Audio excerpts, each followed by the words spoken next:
Bruder, Bapak Ibu yang saya hormati, Mas hari ini itu saya terus melihat wajah Bruder Leo yang tersenyum tadi.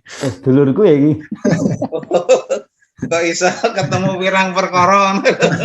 Wah, nunggal Mbah Buyut ra aku ya. Aku kira podo to Pak Suryane. Nah, iki tunggal iki. Apa tunggal mbah, Jadi, siwa. rasanya seperti pertemuan yang Keluarga ya. sangat akrab. Tak tinggal sih cilik ya. Yang jelas saya itu dulu adalah murid sekolah minggunya Bruder Leo. Padahal Bruder Leo ini janjane dulu mungkin yo kayak ajar Katolik ya Jadi Kalau aku kaum ya. Seru. Bapak Ibu Pagi Pak Kerjoing. Bruder, hari ini saya ketiban giliran untuk menjadi MC gitu ceritanya. Lalu saya akan mengantarkan acara pada hari ini, acara BIMTEK yang sudah berjalan dari Selasa tanggal 12, tanggal 13, tanggal 14, hari ini tanggal 15, acara hari yang terakhir. Sebelumnya saya menyapa yang saya hormati Bruder Albertus Suwarto sebagai perwakilan dari Yayasan Pusat Semarang, lalu para bruder perwakilan, lalu terlebih kepada narasumber kita hari ini Bapak Yuli Utanto yang sudah berkenan bergabung pada pagi hari ini. Selamat pagi, Pak Kirjo, dan Bruder. Selamat pagi Pak Dr. Yuli Utanto. Terima kasih, Bruder. Hari ini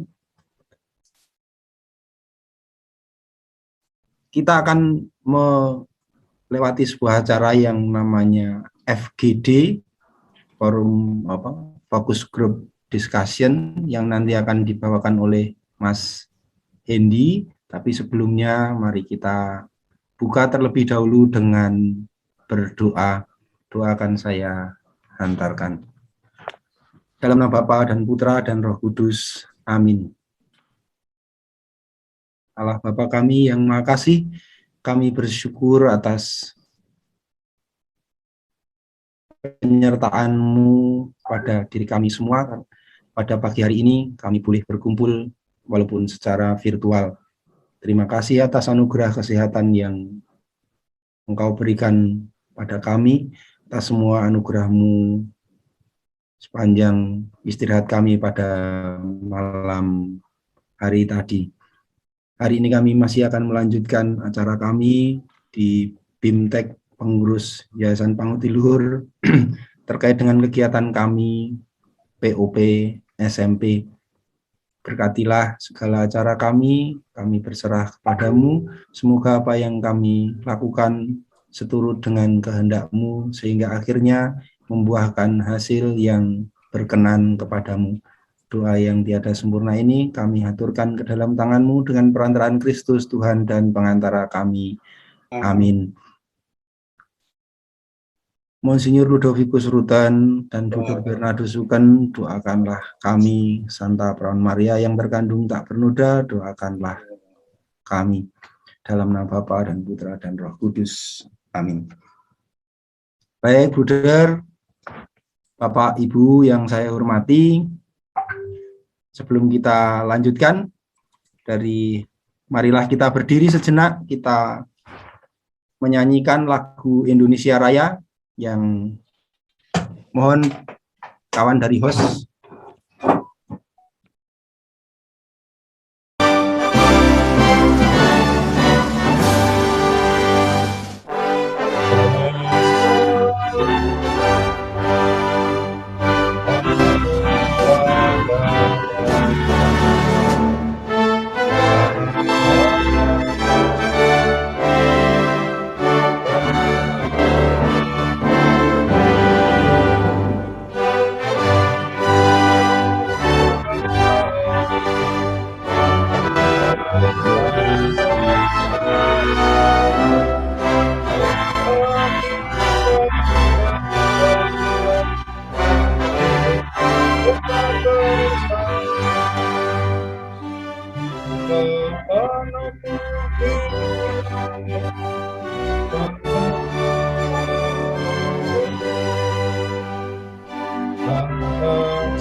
Nuwun teman host dan para buder, ibu bapak sekalian.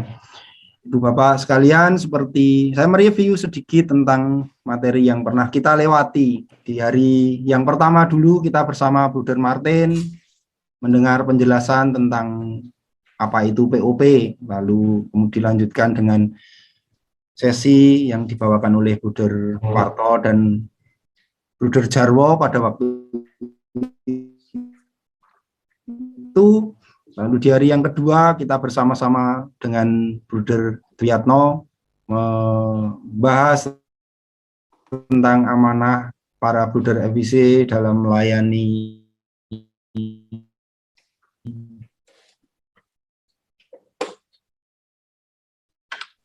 pendidikan. Kemudian Bruder Petrus Varianto di sesi dilanjutkan dengan sesi yang paling akhir kemarin, itu sharing tentang hasil tentang best practice riset satu jiwa dalam saudara. Hari ini adalah hari yang terakhir untuk mengantar hari ini. Lalu tadi saya melihat pasurian dari Bruder Fransugi, rasanya saya teringat dengan sebuah lakon wayang yang saya dengarkan dan saya sukai. Judulnya itu Ontoseno takon bopo.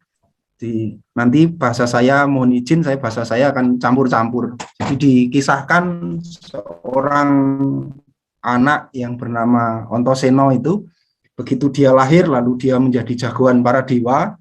Ontoseno itu lalu sesudah mengalahkan musuh para dewa, segera saja disaut oleh Anantobogo untuk dibawa ke sumur Jolotundo. Walaupun sebenarnya Ontoseno itu cucunya si yang baru Wang Baruno. Nanti kalau salah dikoreksi nggih Bruder Fransugi sebagai dalang beneran. Lalu di sumur Jolotundo itu ya Ontoseno digulawentah, di gulawentah, diajari macam-macam kebajikan oleh eyangnya bersama dengan kakaknya Ontorejo, itu berada di sumur Jolotundo. Suatu saat Ontoseno itu setelah merasa bahwa apa yang dia dapat, apa yang dia pelajari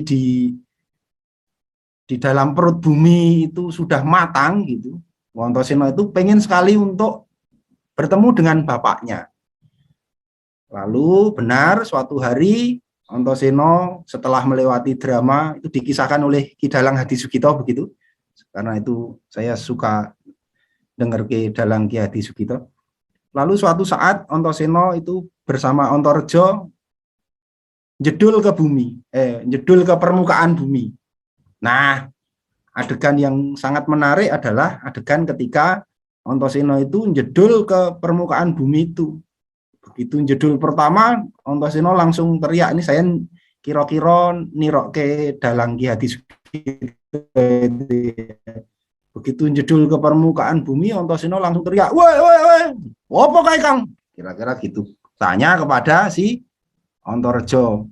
Ontorejo menjawab, apa kae Kang? Kok ono barang mentelengi aku dek panas? Oh, kae iki srengenge. Enak pangan kae Kang.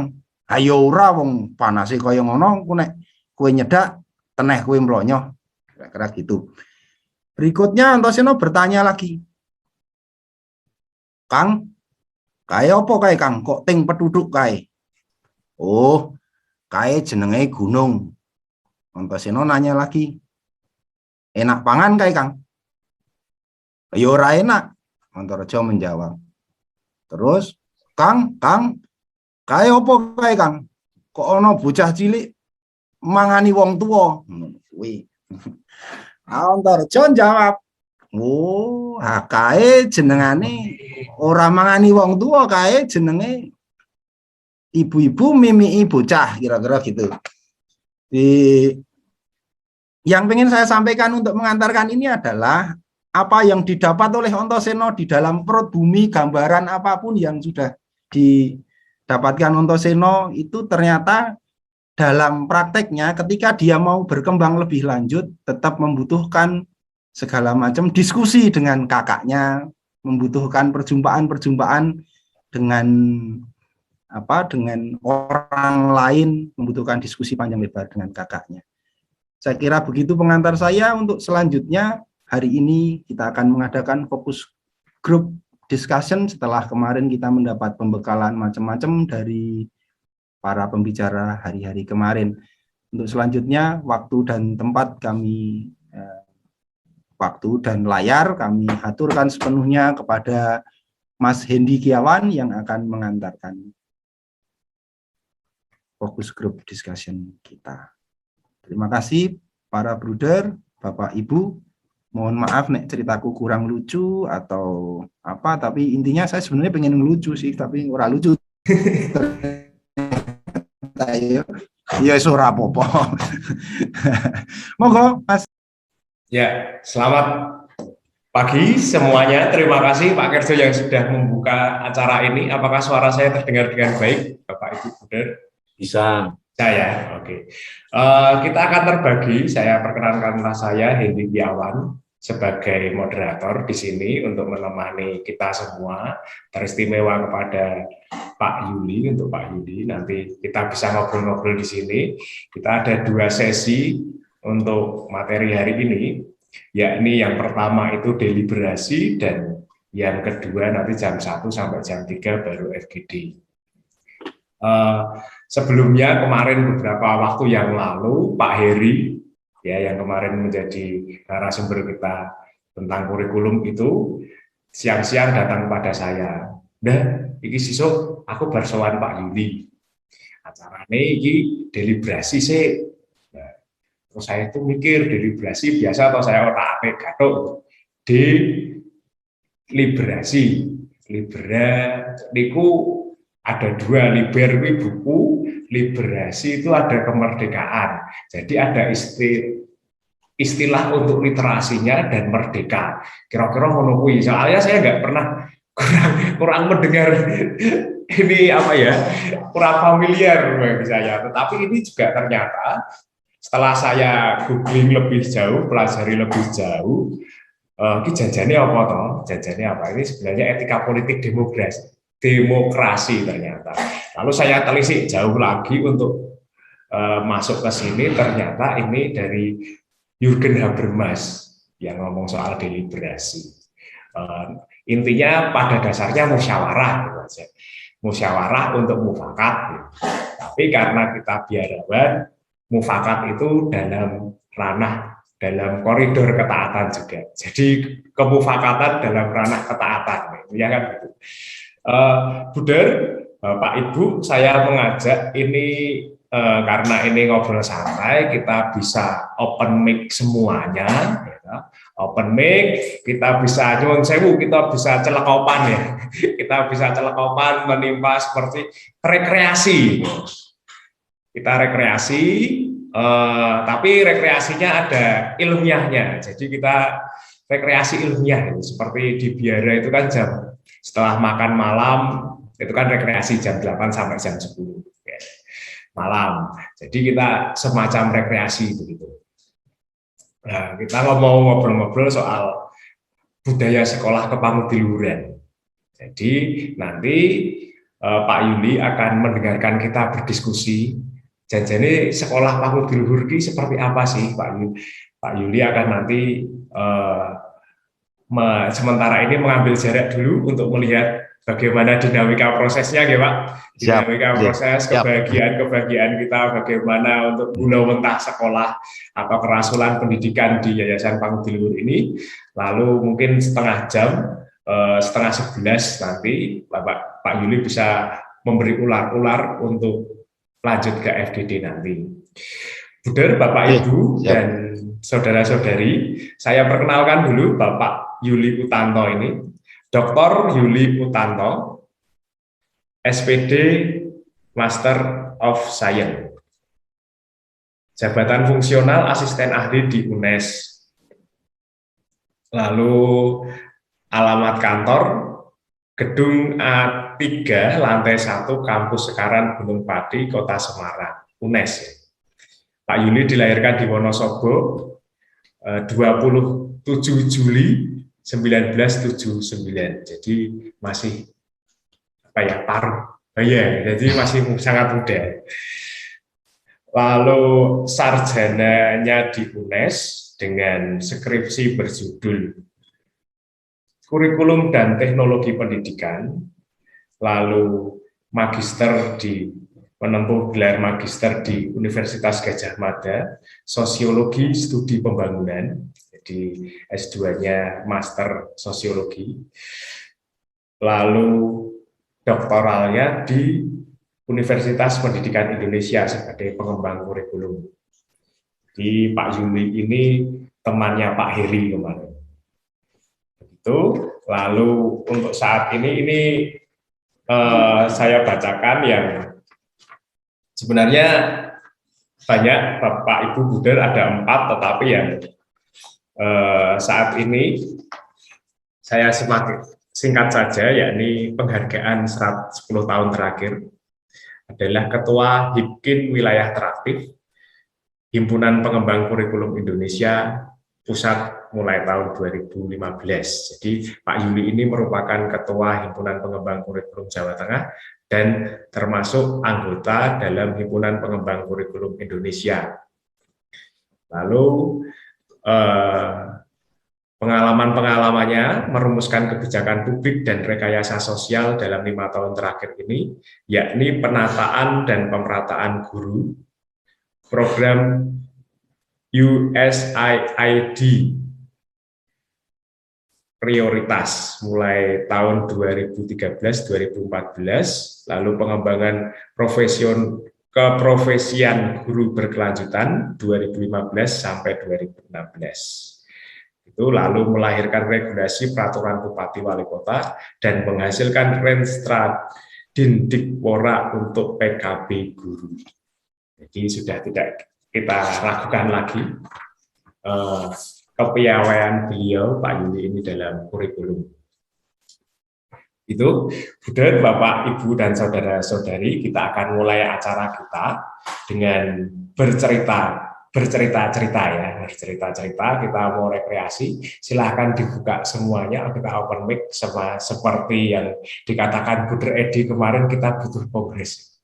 Ya, kita semacam kongres bahagia. Oke, silakan kita buka mic-nya ya. Izinkan saya share screen, Bapak, Ibu, Buder.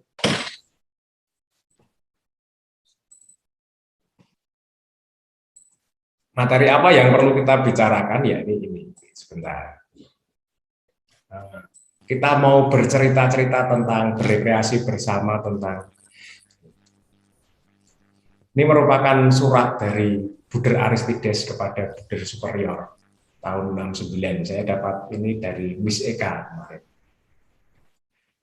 Semarang 15 Juli 69. Surat permohonan bantuan untuk proyek pembentukan kader masyarakat di Sekolah Guru Panlip Muntilan.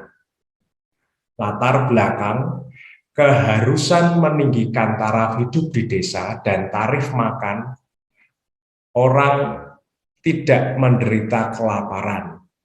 Tapi apa yang mereka makan adalah sedemikian sehingga mereka tak mampu bekerja keras jika perlu untuk membawa kemajuan. Putih telur hewani sangat jarang. yang mereka makan hanya sedikit. Keharusan untuk mengubah struktur feodal menjadi demokratis. Keharusan merasakan kebutuhan terpenting, memenuhi kebutuhan untuk membangunkan keinginan untuk kemajuan. Keharusan mengubah sikap menghabis-habiskan barang serta pengaturan rumah tangga ke suatu pengaturan keuangan atau koperasi. Hanya dengan demikian, orang-orang pedesaan tidak dihisap.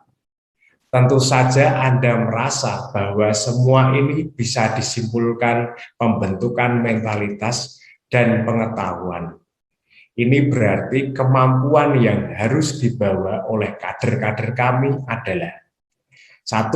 Mentalitas ditanamkan untuk mengerti penderitaan orang lain. Pengetahuan dasar dari sarana yang bisa melepaskan masyarakat desa dari sikap statis. Kemampuan ini tidak bisa dipaksakan. Mereka sendiri harus mengalami penyadaran karena mereka semua datang dari desa. Selanjutnya, mereka sendiri harus punya semangat kerja untuk mengubah sikap dan daya tahan mereka sendiri. Untuk ini perlu makan yang lebih baik, atau putih telur, dalam hal ini protein. Lapangan kerja untuk mengalami sendiri, merasakan sendiri apa artinya menjadi sadar. Sadar bahwa mereka bisa sendiri berbuat sesuatu. Kontak antar desa sekelilingnya sangat penting juga sebagai lapangan latihan belajar bergaul dengan orang-orang dewasa, bekerja sama.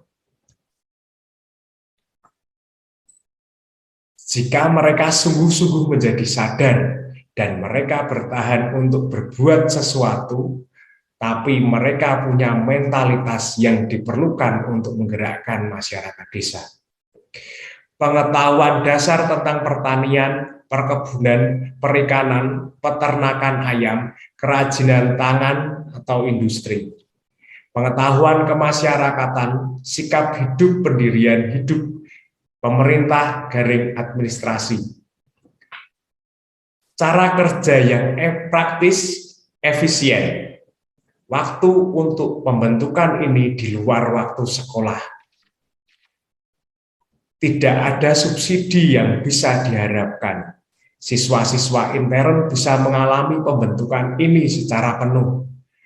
Kami telah mulai 4 tahun yang lalu.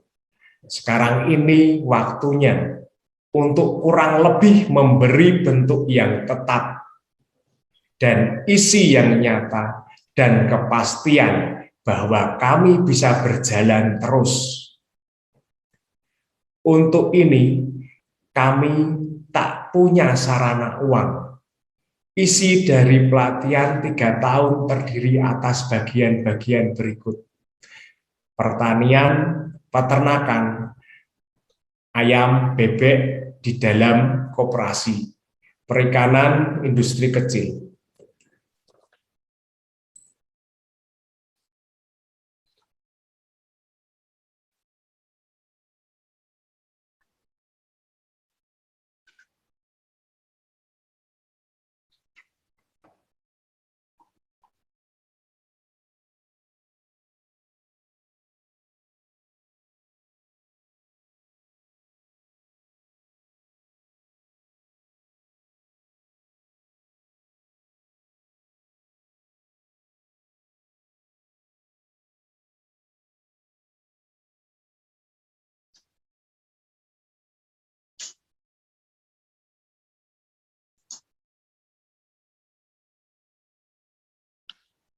Ada di Goit. Sebentar, terpental, baru saya koordinasikan. Oh, pusat. Sebentar. Sebentar ya, terpental dia.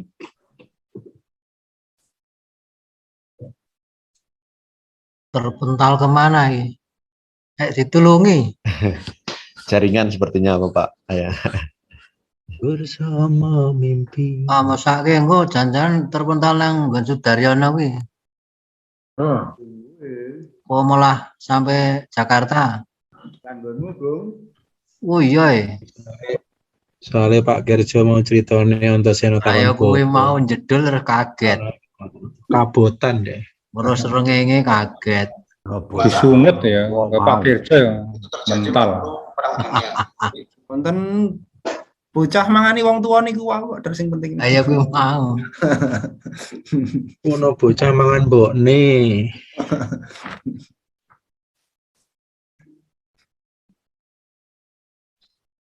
Ki Kirjo. Dok.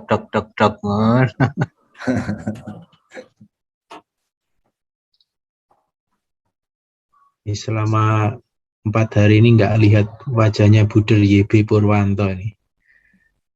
Oh, masih dalam bumi. Dia pelatihan toh, program bulan ini. Dino webinar ping 3 bareng gitu. Bener.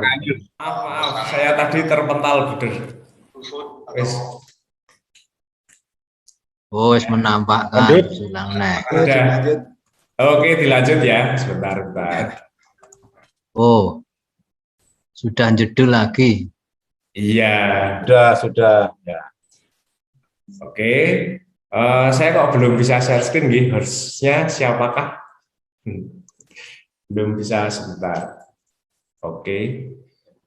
Ya.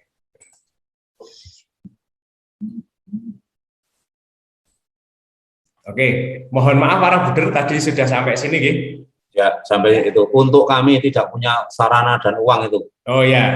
Oke, kalimat terakhir. Ya. Ono bebek barang. Oh, bebek udah ada bebek ya. Oke. Ini sudah. Sampai nomor 1. Ya, saya lanjutkan nih, Buder. Bapak Ibu, mohon maaf ya, karena saya tiba-tiba terpental. Entah kenapa. Pertanian peternakan ayam bebek di dalam koperasi perikanan dan industri kecil.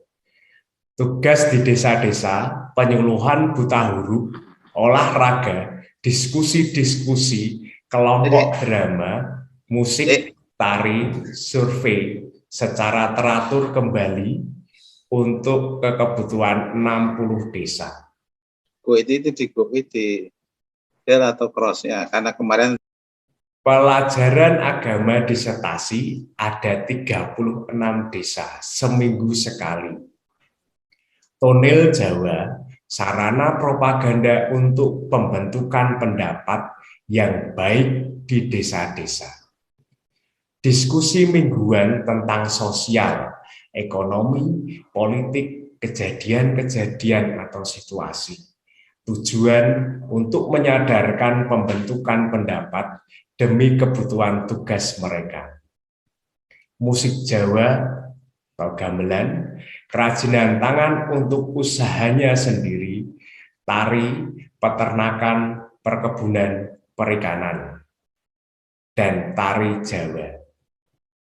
Ini Buder, Bapak, Ibu, terutama untuk Pak Yuli, surat dari Buder Aristides, dulu kepala asrama di Vanlit tahun 69, mungkin Buder yang pernah mengalami Buder Aristides, pembentukannya, karakter seperti apa, lalu beliau juga seniman sejauh yang saya tahu. Nanti Buder, Bapak, Ibu, dan saudara-saudari, kita bisa berdinamika, cerita macam-macam hal untuk pertanyaan refleksinya, rekreasi tapi juga refleksi. Konteks ruang, waktu, zaman, dan masyarakat seperti apa tadi di tahun 69 itu yang tampak dalam surat tersebut. Kebijaksanaan-kebijaksanaan apa saja yang dimiliki oleh Buder Aristides sebagai pemimpin. Menurut Anda, para Buder, Bapak Ibu, budaya sekolah seperti apa yang hendak dibangun oleh Buder Aristides? Menimba roh dari Buder Guru, bagaimana Buder, Bapak Ibu, mengkontekstualisasikan misi kerasulan pendidikan di unit Anda. Ini mohon pertanyaan ini ditulis dulu, nanti kalau mau menjawab silakan dijawab. Oke, kita mulai ya, waktu kita berikan untuk diskusi, Buder, Bapak Ibu. Monggo silakan siapa yang mau wiwiti. Pak Hendi, slide nomor 1 boleh diputar kembali. Nomor 1 mau saya foto dulu. Oh ya, siap, silakan. Slide 1 difoto dulu, di screenshot ya. Biar nanti kalau diskusi ada. Ya, ada. Pijakannya, kalimat yang mana yang menarik, Pak Kram? Ya. Slide 2. Ya, nanti saya coba untuk share di chat gitu. Ya, boleh. Ini. Sudah. Cukup. Kalimat ketiga. Ini pertanyaannya. Oke, saya tutup share screen-nya. Nanti saya kirim di kolom chat. Ya.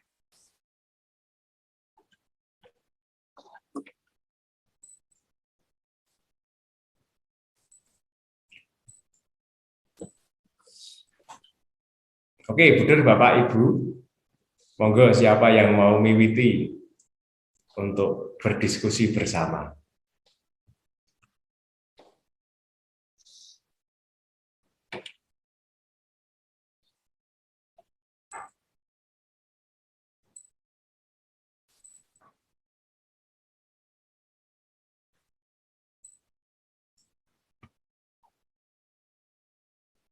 Nah, mungkin 5 menit untuk pengendapan dulu ya. Untuk pengendapan dulu. Pengendapan dulu 5 menit.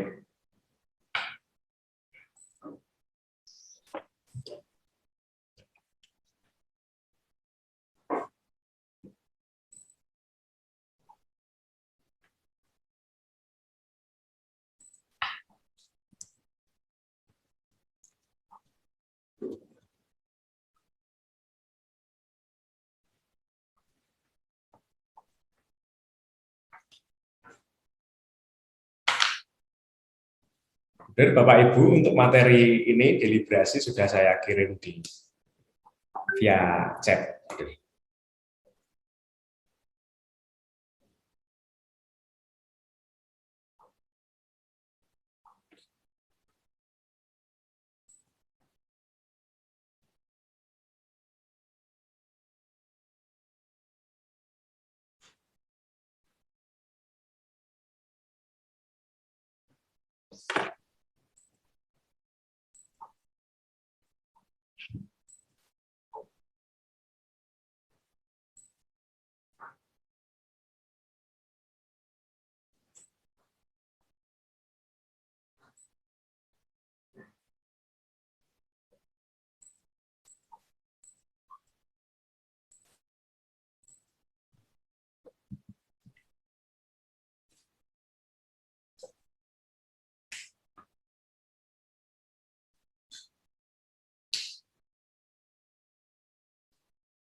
Halo, sudah bersuara?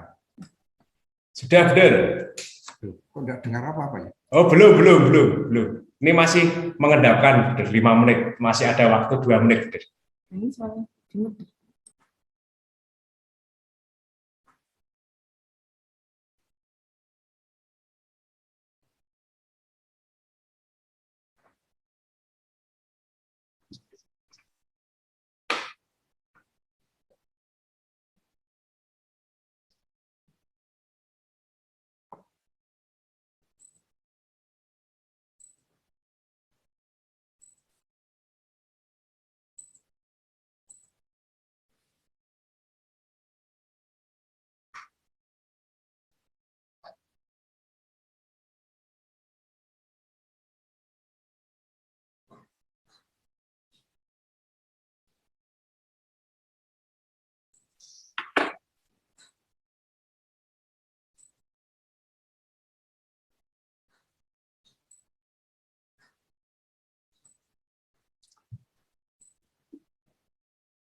Ya, sudah pas 9.50. Monggo, siapa yang mau mengikuti? Buder, Bapak Ibu, kami persilakan. Saya persilakan untuk menanggapi dan menjawab pertanyaan-pertanyaan reflektif tadi. Mari, silakan Bapak Ibu Buder.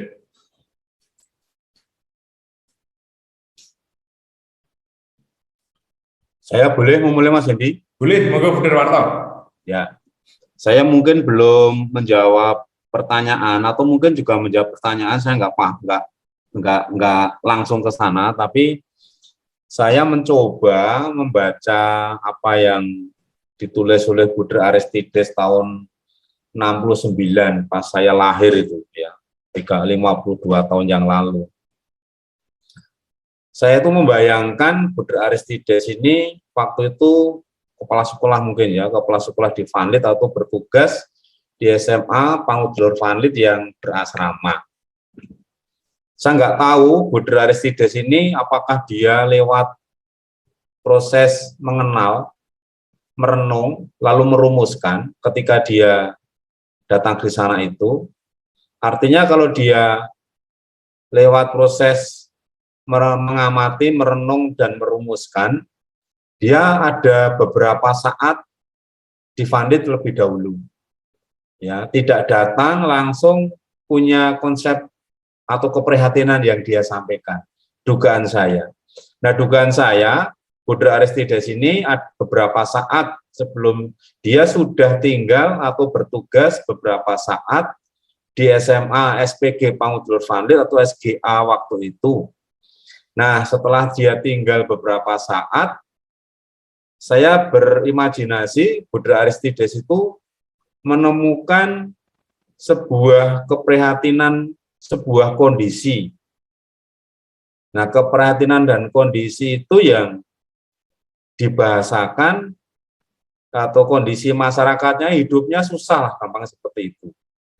Kondisi zamannya kehidupan susah, masyarakat susah, dikatakan tadi makan juga sulit, kerja keras juga sudah sulit lagi, mau bagaimana situasi sulit.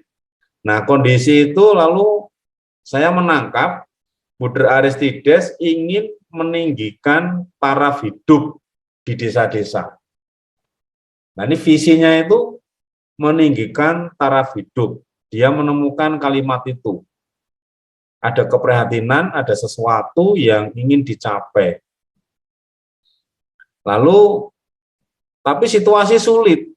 Makan kehidupan ekonomi juga tidak gampang. Nah, dari situ saya tadi melihat, lalu mencari cara. Kalau kita konteks diskusi pagi hari ini mau bicara kurikulum ya, kurikulum itu kan mau mencapai sesuatu, terus caranya piye. Nah, Buder Aristides ini menemukan masalah dulu, baru mencari cara. Kalau di POP ini kan caranya dulu. Caranya adalah literasi, karakter, atau numerasi. Itu 3 cara yang ditempuh. Nah, terus masalah kita itu apa toh janjane? Ini yang menurut saya dibalik. Di program organisasi penggerak itu pilihannya 3.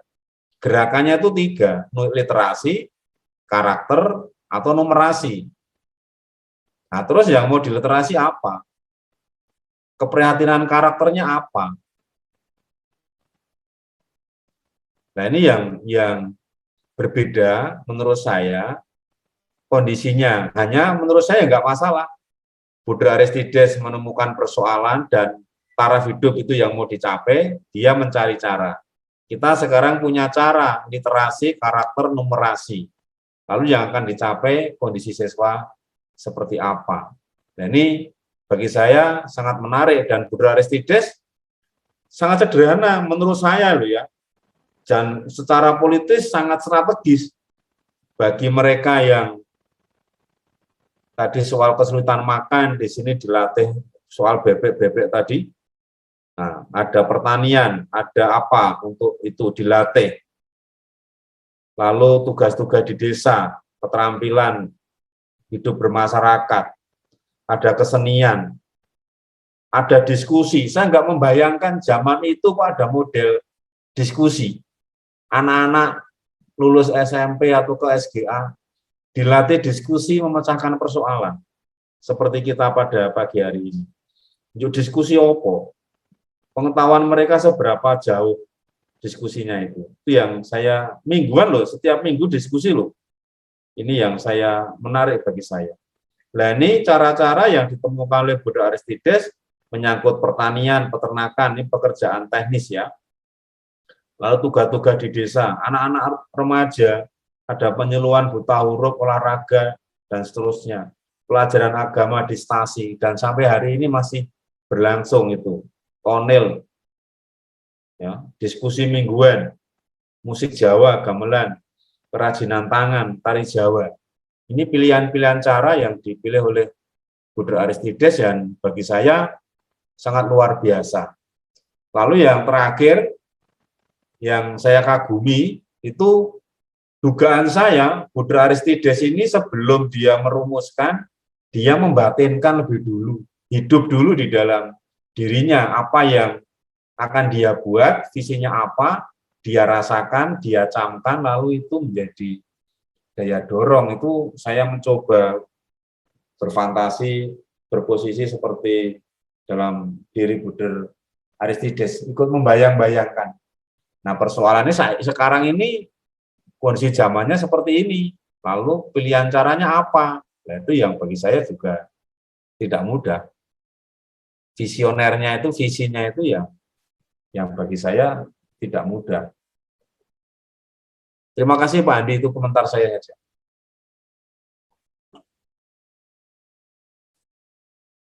Terima kasih Buder Warto. Ya. Buder, Bapak Ibu, terima kasih atas waktunya. Ini saya kirim ulang, saya kirim lagi, maksudnya materinya sama, bagi yang belum download silahkan download untuk bergabung ke diskusi kita, bahan materi kita untuk pagi hari ini, untuk ngobrol-ngobrol santai. Monggo, ada lagi Buder, Bapak Ibu yang mau bercerita, mengungkapkan pendapat.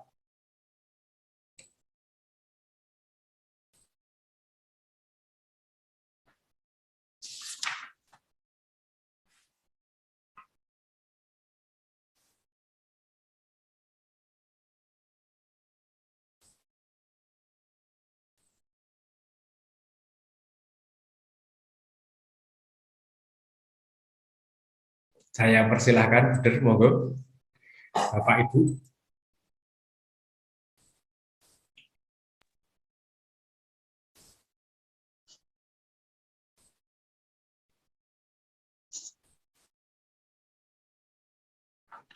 Mungkin saya untuk memberi komentar, Pak. Oke, monggo, Buder. Terus, kalau tadi membaca dan menyimak surat Buddha Aristides itu, lalu saya berpikiran bahwa ya pemikiran dia adalah pemikiran secara kontekstual. Sama secara kontekstual bahwa kalau Basa Jawa atase wong londo pemikirannya masuk ke dalam kontekstual dunia pedesaan. Secara kontekstual anak-anak diajak mikir begitu. Nah ini kalau disangkut pautkan, diangkat ke dalam masa sekarang ya, bahwa kita itu untuk pengembangan atau suatu perubahan ini ya secara kontekstual. Kalau sekarang banyak, ya sekarang masa pandemi itu siapa akan memikir dulu semacam itu.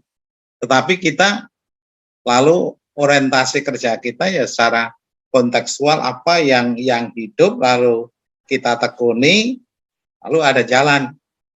Nah kemudian kalau ini dihubungkan dengan PUP ini, ya artinya PUP tidak hanya sekedar untuk hasilnya melaksanakan tugas, tapi berpikir secara kontekstual apa yang hidup dan apa yang akan digerakkan untuk kemajuan Yayasan Pangudi Luhur, sehingga secara kontekstual juga bahwa nanti apa sebetulnya yang akan kita jangkau Yayasan Pangudi Luhur itu sekarang keadaannya bagaimana. Kemudian kalau terjadi suatu hal-hal yang kurang positif, maka secara kontekstual juga kita harus mau berubah, mau dalam arti ya belajar untuk memperbaiki situasi sesuai dengan keadaan sekarang, disesuaikan dengan zamannya. Itu kira-kira secara singkat yang saya ungkapkan. Ya, terima kasih Bro Petrus. Ya, terima kasih atas gagasan soal kontekstualitas tadi yang. Mungkin ada Bro lagi, Bapak Ibu, monggo kami persilahkan.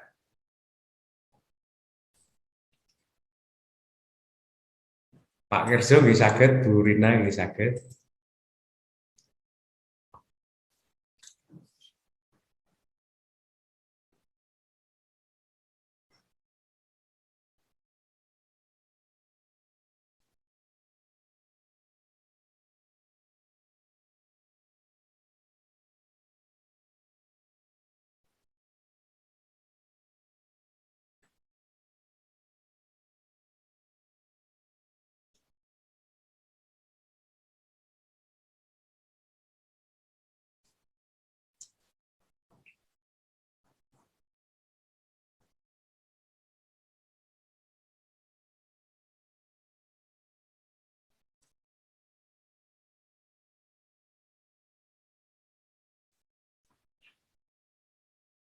Atau mungkin kita mendengarkan dulu dari narasumber ya, untuk membuka cakrawala kita, apa yang sebenarnya kita maksud dengan budaya sekolah, lalu bagaimana kurikulum sekolah dan bagaimana ini dibenamkan supaya lebih mendarat kisah tadi.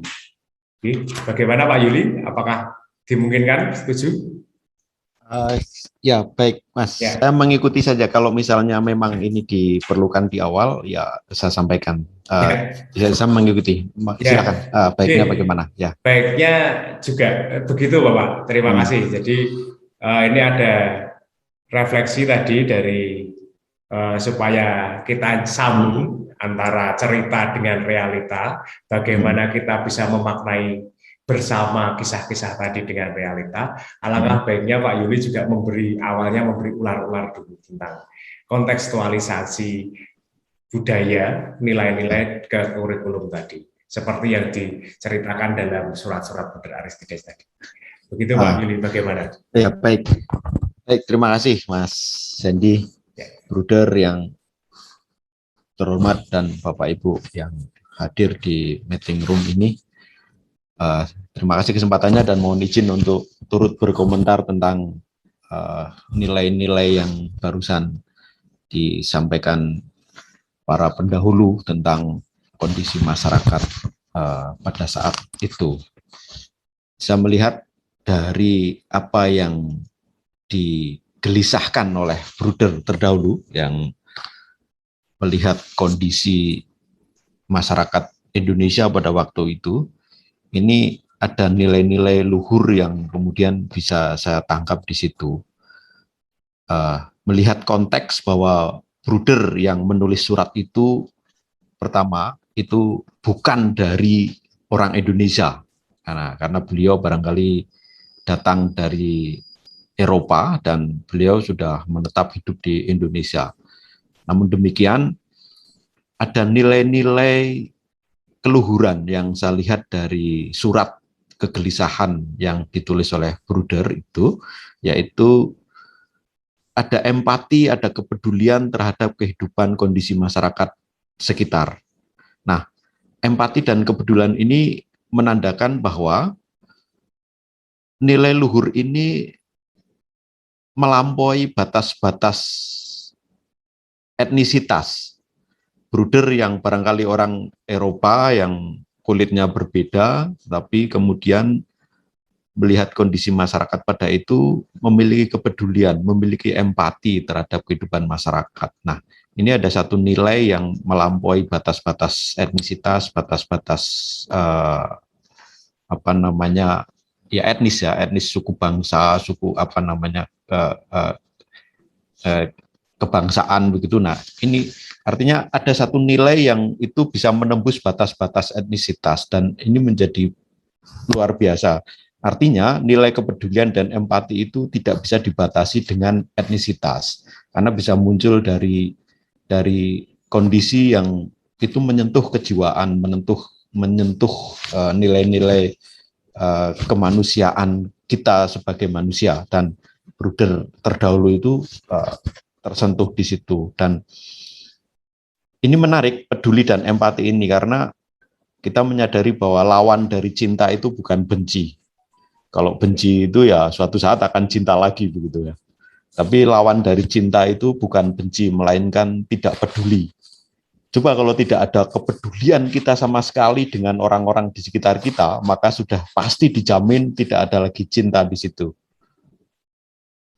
Karena wujud dari cinta itu adalah kepedulian. Sejauh kita masih peduli, sejauh kita masih mengingatkan, sejauh kita masih menasihati, sejauh kita masih mampu untuk merasakan berempati dengan apa yang dirasakan, dialami oleh orang-orang di sekitar kita, maka itulah cinta.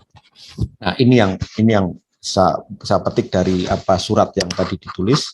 Mohon maaf barangkali kalau refleksi ini kurang begitu tepat ya, karena ini sudut pandang saya secara pribadi. Dan selain nilai peduli dan empati yang menembus batas etnisitas, saya melihat ada langkah-langkah yang disarankan secara kontekstual oleh Bruder terdahulu dalam hal bagaimana menangani tentang atau keluar dari masalah-masalah itu. Nah, itu sudah ada ajakan untuk mempersuasi para bruder, para pengambil keputusan pada saat itu yang barangkali mungkin untuk berbagi kepedulian dan empati bersama untuk mengentaskan tadi mengentaskan masyarakat dari kondisi keterpurukan itu tadi. Dan dengan Bruder ini mengajak mengkontekstualisasi dan mengajak mempersuasi yang lain untuk ikut peduli dan berempati, ini menjadi satu langkah yang real yang saat itu bisa dilakukan gitu. Ya, lepas dari peran dan fungsi yang bisa dilakukan, tetapi sudah ada niat baik, sudah ada niat mulia untuk mari kita peduli dan mari kita bergerak. Nah, upaya bersurat, upaya mengajak mempersuasi yang lain ini menjadi satu bukti bahwa sejauh ada niat, ada kepedulian dengan orang lain yang berupa tindakan untuk mengajak kepada orang lain agar memiliki kegelisahan dan kepedulian yang sama, ini menjadi titik tolak yang sangat bagus.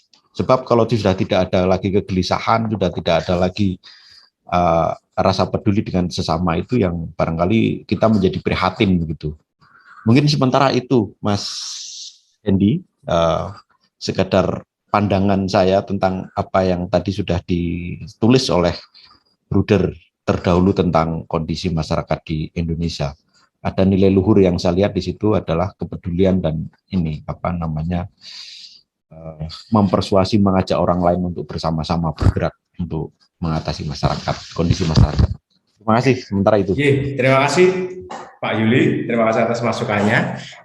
Tadi Bruder, Bapak Ibu, tadi Bruder Warto sudah menjelaskan bagaimana menerangkan bagaimana kita perlu mengenal, merenung dari Bruder Aristides tadi, lalu merumuskan untuk bergerak ke depan. Pemimpin harus memiliki visi menghadapi situasi yang sulit.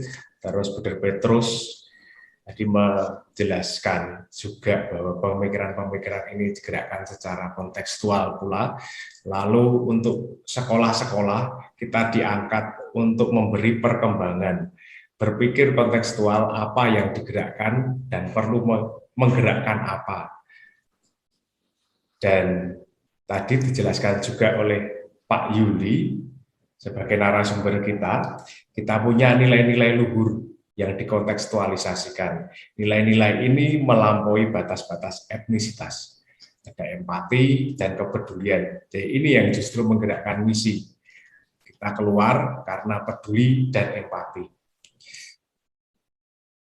Nah, kan identitas Bruder kan juga seperti itu. Keluar dari biara, digerakkan karena kepedulian, empati, lalu ada di sekolah-sekolah yang dulunya Monsinyur Rutten dan Bruder Bernardus itu bergerak keluar menemui orang-orang miskin di Masreh untuk diajak sekolah berbareng. Mulai dari awalnya senang-senang, terus pelajaran agama yang utama, lalu mendirikan sekolah. Itu juga gerak keluar ini yang dicita-citakan juga oleh Bruder FIC. Lalu Pak Yuli tadi menjelaskan bahwa inilah lambang cinta. Cinta yang sejati bukan karena Allah adalah kasih tadi, para Buddha bergerak keluar, langkah yang dirasakan secara kontekstual dan ikut peduli. Kalau peduli kan juga ajur-ajir. Lalu bagaimana ini dikontekstualisasikan, dirasakan di unit-unit panjenengan semuanya sampai saat ini, budaya sekolah macam apa. Jadi kalau kepangutiluhuran, kita ngomong soal kepangutiluhuran sebagai dasar pedagogi Buddha guru, mungkin metode-metode apa yang sudah ada di sekolah-sekolah unit yang Buddha Bapak Ibu guru ini sebagai tim pengembang YPL sudah dilaksanakan dan sudah terjadi. Kita mau sharing kebaikan-kebaikan apa, hal-hal positif apa, atau kepangutiluhuran macam apa yang ada dan telah hidup di unit sekolah masing-masing Buddha. Gitu. Monggo untuk yang ini silakan. Oke, monggo Buddha ready. Terima kasih Bapak Buddha yang saya hormati. Buddha Aristides ya rupanya menghayati perannya sebagai misioner yang pada waktu itu rupanya difunded, lalu dia punya perhatian, keprihatinan, impian, kemudian dia tentu merumuskan kebijakan-kebijakan. Saya tidak terlalu mengikuti sejarah karya Buddha Aristides, tapi bagaimanapun ini mengingatkan kita semua bahwa orang-orang Belanda dari awal hingga generasi berikut, dan nyatanya sekarang sudah tidak ada lagi Buddha Belanda itu, bahwa mereka semua telah menanamkan sesuatu, dan itu kita menjadi generasi penerus. Kita syukuri menjadi 100 tahun lagi berjalan dan seterusnya dan seterusnya. Meletakkan fondasi karya misioner dari perutusan kongregasi dari Belanda letakkan di Indonesia dan berkembang sedemikian. Lalu Buddha Aristides sendiri rupanya mewujudkan karyanya itu bukan di Jawa, di Bali, tapi di Sumatera. Ya, ini beliau bekerja bertahun-tahun di sana. Saya bersyukur saya pernah melihat Buddha Aristides. Itu rumah biasa, sederhana sekali. Kecil, rumahnya kecil, dan sekarang sudah dibongkar menjadi tempat retret. Itu deretan rumah-rumah begitu. Ini yang Buddha-nya yang dipakai oleh Buddha Aristides menduduki tanah sekitar 5 hektar itu di Tegalarung.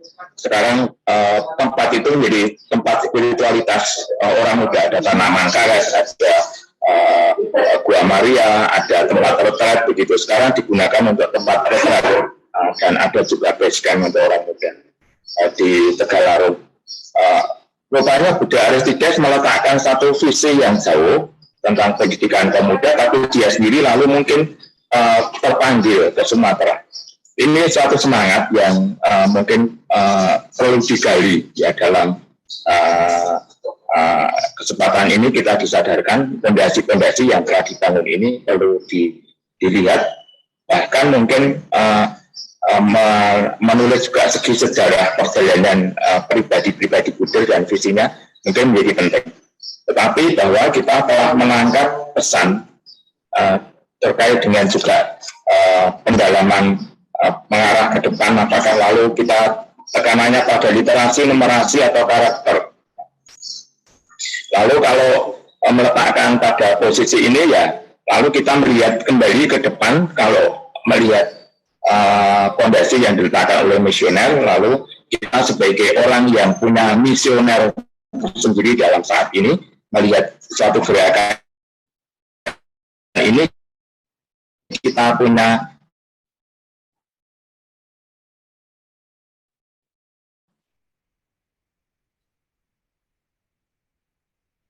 misioner. Tidak ada suara. Ya, punya bagian saat ini seperti oke, beda suara seperti itu. Kalau kami punya kerinduan membuat ring, ya jaringannya terputus rupanya. oleh ini antara misionaris pada masa dulu berjalan 100 tahun dan ke depan itu seperti apa. Artinya guru-guru punya peran misionaris, mission seperti apa sebagai guru pangudi luhur, dan nanti ditangkap misi nilai karakter apa. Misalnya saja majalah komunikasi saja menjadi media untuk promosi kegiatan pewartaan, tetapi mungkin di media bagaimana menuangkan itu, ini menjadi gerakan literasi, tulisan menumbuhkannya ini numerasi. Nah, literasi, kalau numerasi mungkin kami tidak tahu, tidak terlalu banyak tahu. Untuk karakter, saya rasa karakter itu sudah mengkristal, dan ini mungkin nanti gerakan praktisnya di sekolah kita terjemah.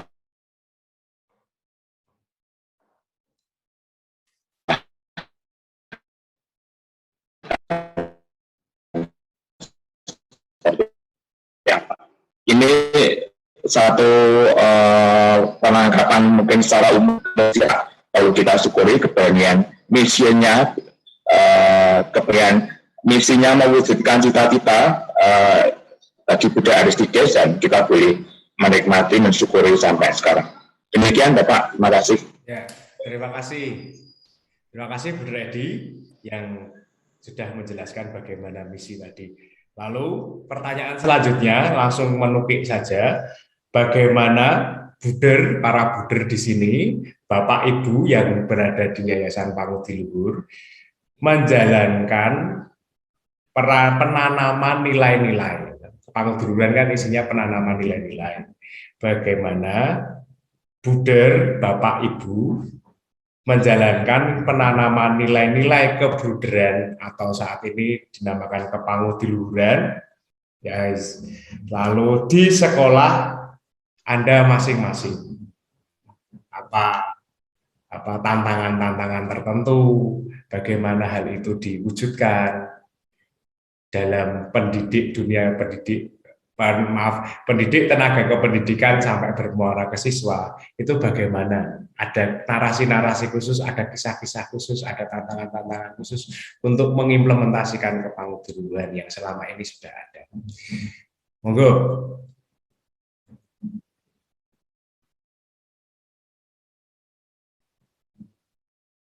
Silakan, Buder.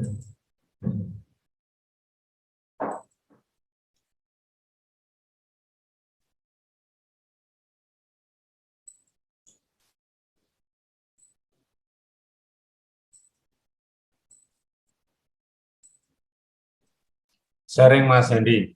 Ya, monggo Buder. Pada bulan Mei tahun 2019, saya bersama tim pengembang pendidikan SD Buder Marjito itu datang ke Tumbang Titi untuk pedalaman Kalimantan Barat untuk pembinaan atau pendampingan guru-guru SD yang ada di pedalaman. Sharing kecil dari yang saya amati ketika kami keliling ke sekolah-sekolah di pedalaman itu, tidak saya bayangkan kalau di pedalaman itu ternyata yang namanya plastik sisa atau bekas bungkus atau kemasan makanan itu tidak kalah dengan yang di Jawa. Ternyata pikirku itu di pedalaman itu ya bungkus daun lalu busuk selesai begitu. Ternyata plastik-plastik bekas bungkus supermi, bungkus ciki, dan sejenisnya itu banyak sekali. Dan itu berserakan di sekitar kantin, di sekitar gedung sekolah, di lapangan dekat sekolah, itu sangat menonjol yang namanya sampah plastik itu. Lalu waktu itu, ide spontan kami dalam pembinaan itu adalah soal kebersihan lingkungan hidup. Maka pada waktu pembinaan 5 hari di Kembang Titi itu literasi yang kami buat adalah untuk SD pedalaman 10 menit sebelum pelajaran dimulai, Bapak, Ibu guru mendampingi, menemani anak-anak membersihkan sampah-sampah plastik yang ada di sekitar gedung sekolah. Waktu itu saya batasi sampai pagar sekolah, 5 meter dari gedung sekolah. Itu harus bersih dari sampah plastik. Entah dibakar, entah di apa, aku tidak tahu kalau dibakar apakah karena tanahnya tanah gambut lalu berbahaya, saya tidak tahu, tapi saya minta itu dibersihkan. Kemudian beberapa sekolah di SD yang ada di pedalaman itu kan berdampingan dengan lapangan desa. Seperti di Jungkal itu sampingnya lapangan desa. Beliau itu sampah plastik di halaman, di halaman. Di tengah lapangan itu banyak sekali berserakan. Di Nate Panjang itu juga depan sekolah lapangan desa. Kemudian di Serengkah itu depannya juga lapangan satu komplek dengan gereja. Nah, lapangan desa itu juga kami minta seminggu sekali untuk dibersihkan. Dan kami cek berjalan setahun sampai hari ini kegiatan itu masih jalan. Maka sekitar sekolah, sekitar atau lapangan desa itu plastik sudah nggak ada. Paling tidak setahun yang lalu saya berkunjung ke sekolah pedalaman itu, saya tidak menemukan lagi sampah-sampah sekitar sekolah, sampah plastik ya saya maksud, itu tidak ada. Nah ini sharing terkait dengan konteks sekitar, kalau dikaitkan dengan pidato Pak Menteri Pendidikan terkait dengan pendidikan karakter atau pelajar Pancasila yang nomor 1 yaitu akhlak mulia, itu kan soal mencintai sesama, mencintai lingkungan hidup. Nah itu waktu itu berhasil untuk menanamkan kebersihan lingkungan sekolah, bersih, bebas dari sampah plastik. Lalu mudah-mudahan itu ya hal kecil yang kami sharingkan, yang kami terapkan ketika kami mengadakan pembinaan ke guru-guru yang ada di pedalaman. Jadi nilai mencintai lingkungan di pedalaman konteksnya adalah sampah. Karena tempat sampah di pedalaman itu kan luas sekali. Lucu menyediakan tempat-tempat sampah keranjang-keranjang itu lucu, uang halaman seluas itu kayaknya nggak berfungsi tempat-tempat sampah itu kayaknya loh ya. Itu sharing bagaimana menanamkan nilai cinta lingkungan, konteksnya di sekolah pedalaman karena sampah plastik, kemasan-kemasan makanan sisa itu begitu berserakan. Itu contoh pengalaman saya yang cukup mengesan dan tidak disadari oleh Bapak Ibu guru kalau itu ternyata perlu diperhatikan. Dan Bapak Ibu guru juga begitu.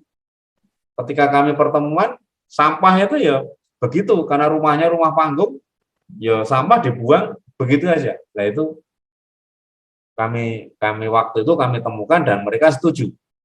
Ini sharing kalau mau dilihat konteksnya ya tadi konteks di sekolah pedalaman hanya sederhana terkait menangani sampah plastik. Begitu Den.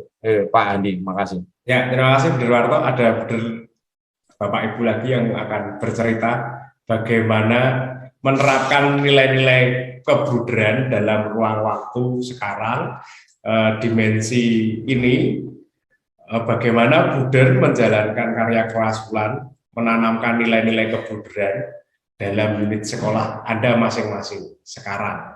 Sekarang ini, kini, dan di sini, di unit sekolah. Monggo, Buder.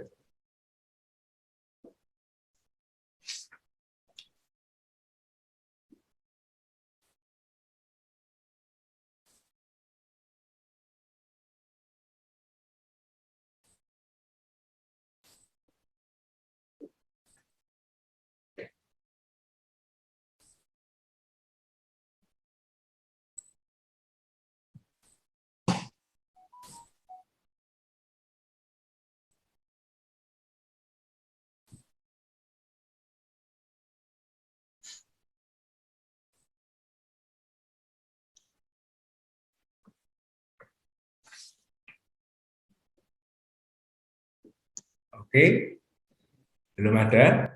Ini sudah hampir setengah 11. Boleh nambahkan lagi, Pak.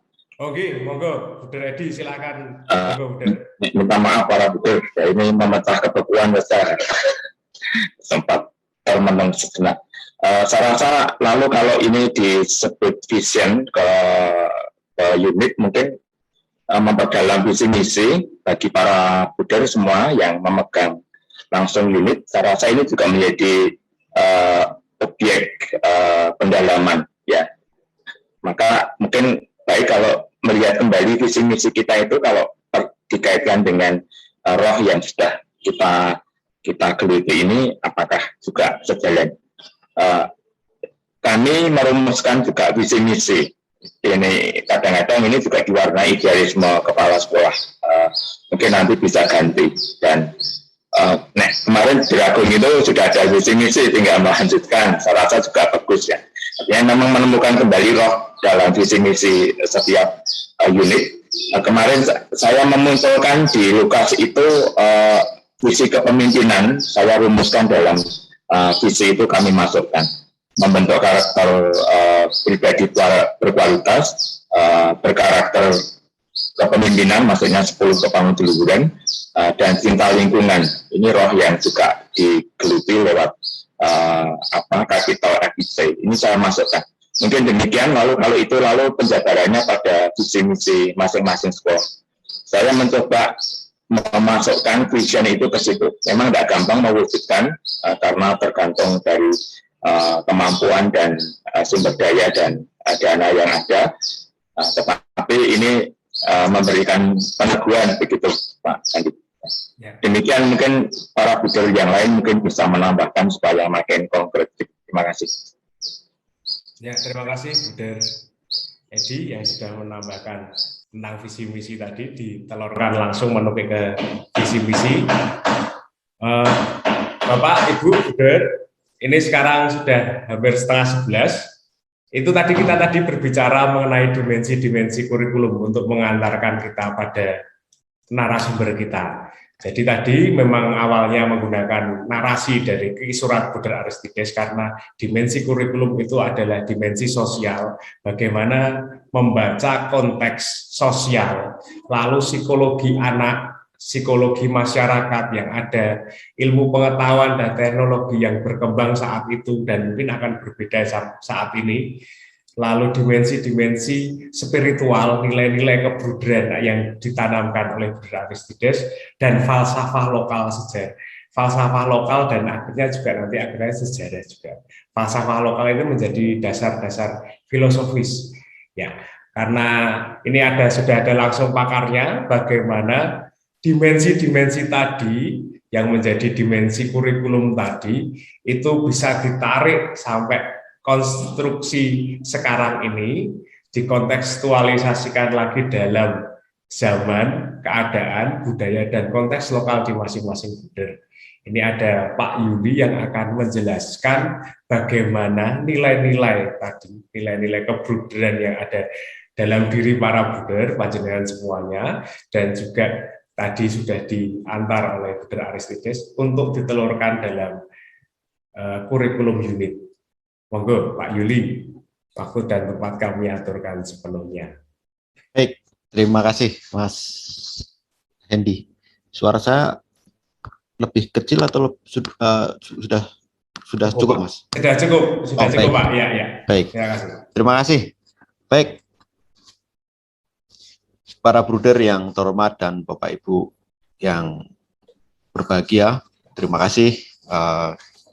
Saya senang sekali mengikuti curah gagasan, curah pendapat dari Bapak Ibu semua tentang nilai-nilai luhur yang barangkali menjadi semangat untuk melaksanakan proses pendidikan bagi anak didik kita, generasi masa depan.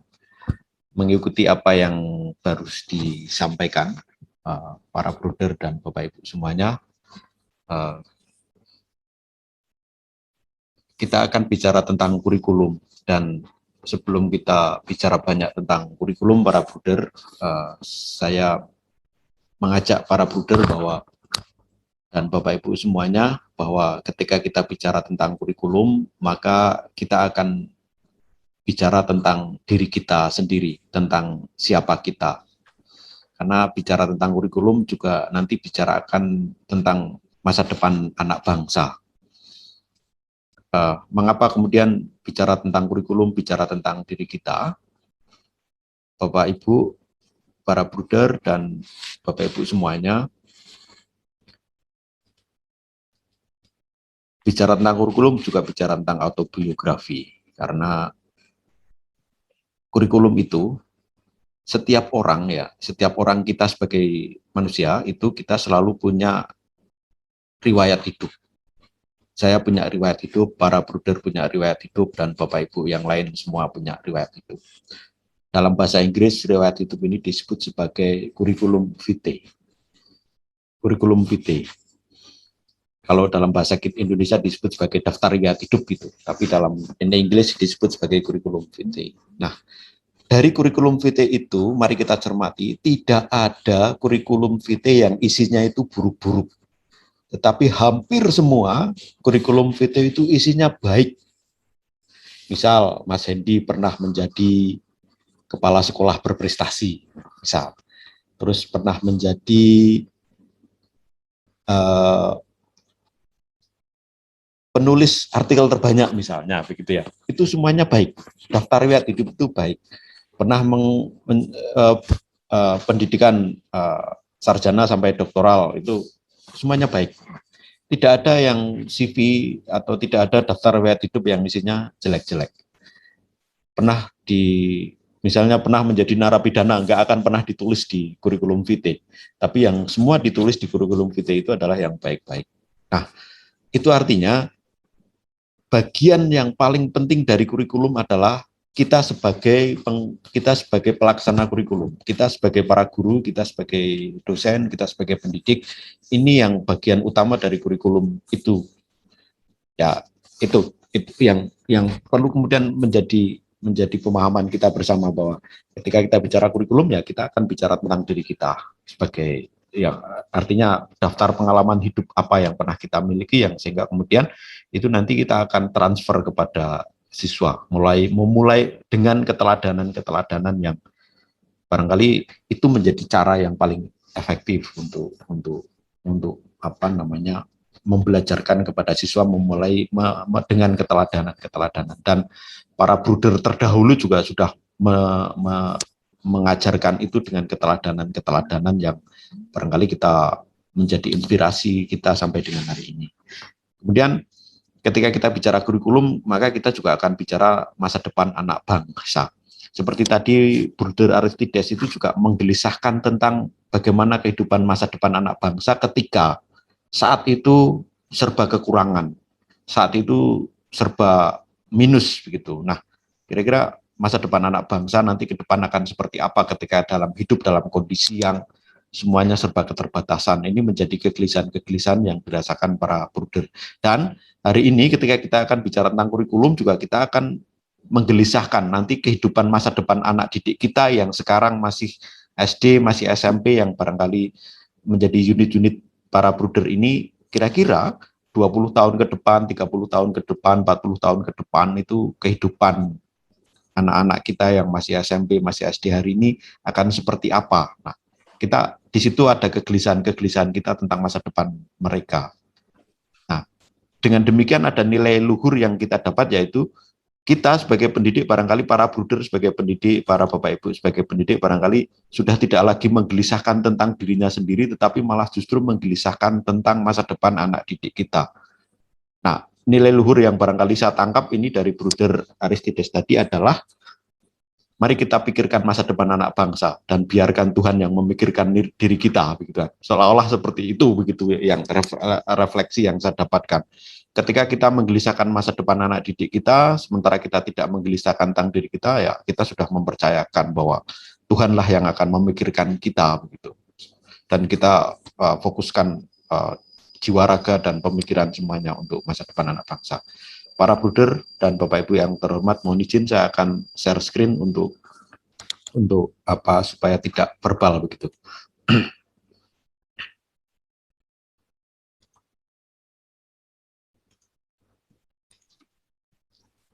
Mohon izin untuk searching dulu, Pak Bruder.